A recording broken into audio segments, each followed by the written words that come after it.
Let's move on to this story now. Major data breaches have rocked South Africa over the past 2 years. According to research done by IBM, a data breach in South Africa costs an average of over 30 million rand, and the long tail cost of data breaches can be felt for years later. Now, this year's Fraud Summit looks to address these issues because breaches pose great threat to an already fragile economy. Let's talk more about this with Deale, who's of Secure Citizen. Thank you very much for your time this evening, Dalene. Maybe just paint a picture in terms of the threat that is posed to the economy by these data breaches, which I have seen are on the increase in South Africa. Well, the sad reality is that they're on the increase globally. And we actually had the Fraud Summit today, which was a huge success. We had some really good speakers, and it is not all doom and gloom. We had interesting discussions, but we spoke about also ways to fight against it and how to equip both businesses and consumers in this economy. How do you fight against it? What were some of the solutions that were discussed in terms of how you fight these breaches and protect both consumers and businesses? Well, you see, we worked with Southern African Fraud Prevention Services for a while now. Last year, we started by releasing a capability for businesses to use biometrics to verify individuals, because we know that the information that has been leaked, albeit that companies say that it's not sensitive information, any information is valuable in the hands of a fraudster because they use it for social engineering. So we've worked with Southern African Fraud Prevention Services and One Volta Biometrics company, and Secure Citizen launched a business solution that we made available to companies last year.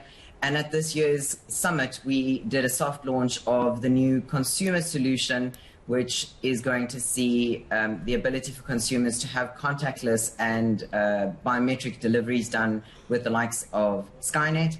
And we also enabled a solution called Verify, which enables consumers who do person-to-person transactions to actually verify each other without sharing sensitive information like your ID number.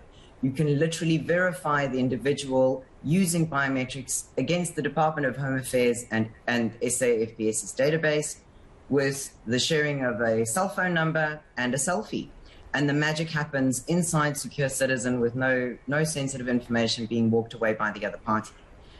If you want to know where something like this could be used in your day-to-day life, think about when you have a new nanny coming to look after your children and you have no real way of verifying her identity. Think about when you're dating somebody you meet somebody on a dating site and you want to meet them face-to-face for the first time and you don't really know them. Or if you buy something or sell something on a second-hand marketplace, are you inviting somebody in because you were cleaning out goods and sold it to them, or are you inviting somebody in that's going to clean you out? This is just a way that we are making it possible for both consumers and businesses to be a little bit more protective of their information and the way that they go about being verified. And I wonder how easy this will be, Dalene, given the advent of the pandemic, COVID-19, increased online consumerism, consumers engaging online a lot more than we would have ever thought we would. And unfortunately, many consumers not really understanding how to navigate the online space in the best way to protect themselves. So surely these are going to be very difficult to implement in terms of consumer education when it comes to their engagement on online platforms. So, you see, that's the beauty of it all. We've tried to make it as simple as possible, and our belief is that you need to be able to verify using your own device and not let the other individual walk away with your information. We did a demonstration today of how Skynet has implemented, for instance, their contactless logistics solution. And it literally means, as you say, many more people are shopping online. Thanks to the price of petrol, it's actually cheaper to shop online than it is to drive to the shop and buy anything, even groceries. But that does mean that more people are receiving their parcels at their gate.